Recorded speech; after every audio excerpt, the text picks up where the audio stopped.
Good morning guys, Teacher A here and welcome to Gurong Pinoy sa Amerika. So for today, ang pag-aaralan natin ay tungkol sa circles. At ito ang pagsusolve ng circumference and area ng circles. So paano ba yon? Mas madali nating maiintindihan ang ibig sabihin ng circumference and area kung ito ay ia-apply natin sa totoong buhay. So paano yon? Check natin.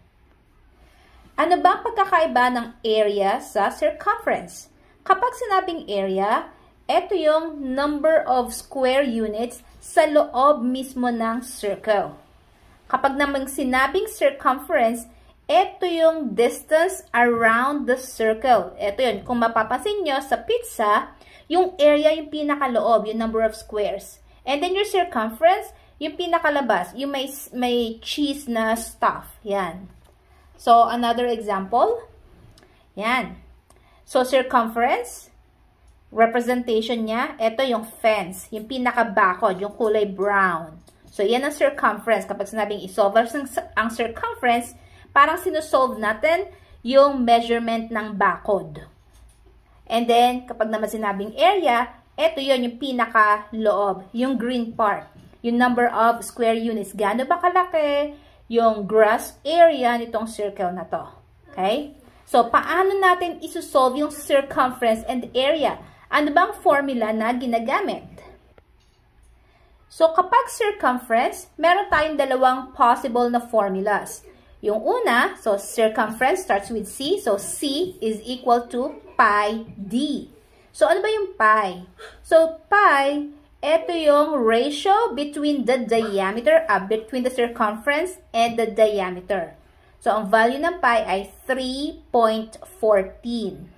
So, yung diameter, ito yung line from dun sa isang point sa circle going to the other side, to the other point, passing through the center. Kailangan dumadaan siya sa gitna.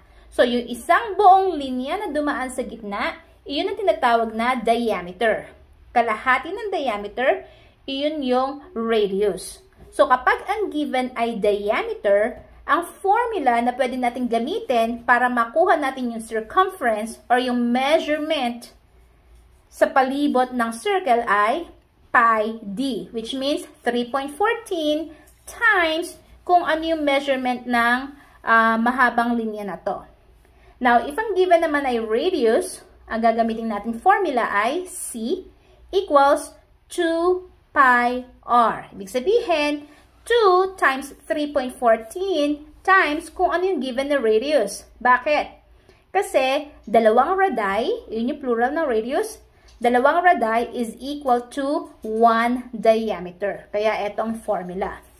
Now, sa pagkuha naman ng area, ang formula ay A for area is equal to pi r squared.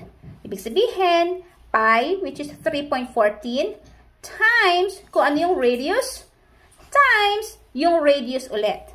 So, r squared, ibig sabihin, r times r.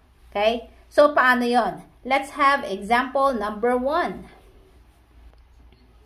Here. Solve for the circumference and area of the given circle. So, kung mapapansin natin, ang given ay diameter. So, madaling kunin yung circumference kasi diameter ang given. But then, pagdating sa area, hahanapin natin yung radius. Ano ba yung radius ulit? Yun yung kalahati ng diameter. So, paano natin isosolve to? So, here, yung solution natin. Sa pagkuha muna ng circumference, since ang given ay buong linya, which is yung diameter, so, ang gagamitin nating formula ay C equals pi d. So, plugging in the values, si pi ay 3.14, so eto siya, times d, yung given natin, which is 4. Kapag minultiply natin itong dalawa na to, ang magiging sagot ay 12.56 centimeters. So, ibig sabihin, yung measurement sa paligid ng circle na to ay 12.56. Now, ano naman yung measurement sa loob? So, yung sa labas, yung circumference ay 12.56. Yung sa loob naman, yung area. So, gagamit tayo ng formula na A equals pi r squared. Now, ano yung r? since given ay diameter, so ito sa ilalim, yung D, which is diameter, ay 4. Therefore, ang radius or yung kalahati ng diameter ay 2. So, plug in natin yung values. Si pi ay 3.14. Si r ay 2. So, sa pagsusolve, since naka-square si r, i-multiply muna natin yung r sa sarili niya. So, 2 times 2 ay 4. And then, i-multiply sa value ng pi, which is 3.14. Therefore, ang area natin ay 12.56 centimeters squared. So, please huwag tayong malilito. Nagkataon lang na pareho yung measurement ng circumference tsaka ng area. Pero hindi yan nangyayari palagi. So, let's have example number 2. So, example number 2. Solve natin ulit yung circumference tsaka area ng given circle. So, this time, ang given ay kalahating linya lang from the center. Papunta dun sa gilid ng circle. So, that is radius, which is 9 inches. So, paano natin kukunin si circumference tsaka si area? So, ito yung solution. So, circumference, again, yung formula natin ay C equals 2 pi r.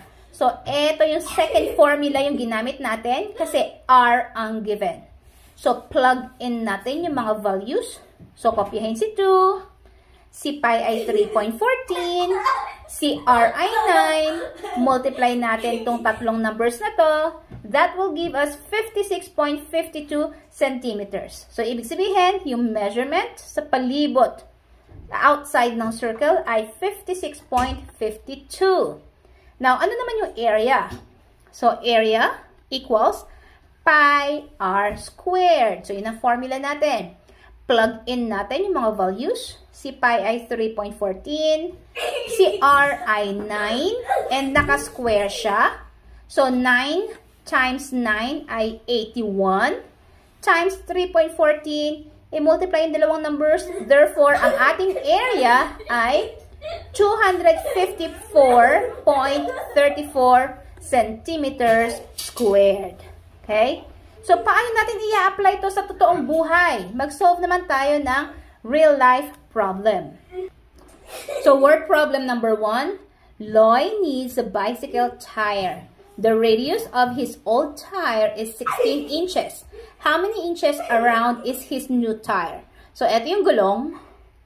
Given yung radius, so ibig sabihin, yung 16 inches na yun, yun yung measurement mula sa gitna, papunta dun sa gilid ng gulong, which is 16 inches.